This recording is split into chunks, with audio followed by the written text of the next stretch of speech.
नमस्कार शेतकरी बांधवांनो, ज्ञानगंगा चॅनलमध्ये आपले मनापासून स्वागत आहे. देशभरातील कोट्यावधी शेतकरी ज्या क्षणाची आतुरतेने वाट पाहत आहेत, तो क्षण आता अवघ्या काही तासावर आला आहे.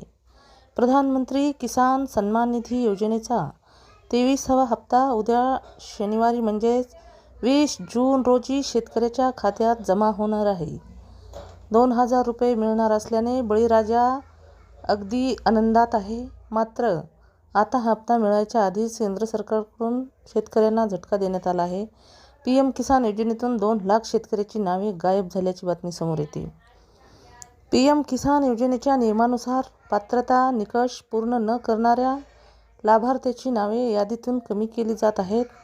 KYC पूर्ण न करणे, नोंदणी प्रक्रियेत त्रुटी असणे, एकाच कुटुंबातील 2 सदस्य लाभ घेत असल्याचे आढळणे किंवा पात्रतेशी संबंधित इतर बाबी अशा कारणामुळे PM किसान योजनेतून 2 लाख शेतकऱ्याची नावे वगळण्यात आली आहेत.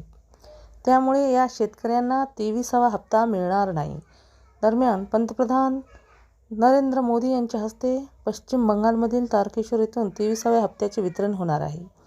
यावेळी देशातील सुमारे 9.44 कोटी पात्र शेतकऱ्याच्या खात्यात प्रत्येकी 2,000 रुपये जमा केले जाणार आहेत. यासाठी केंद्र सरकारकडून तब्बल 18,880 कोटी रुपयाचा निधी वितरित केला जाणार आहे. यापूर्वी मार्च महिन्यात वितरित करण्यात आलेल्या 22व्या हप्त्याचा लाभ 94.61 लक्षाहून अधिक शेतकऱ्यांना मिळाला होता.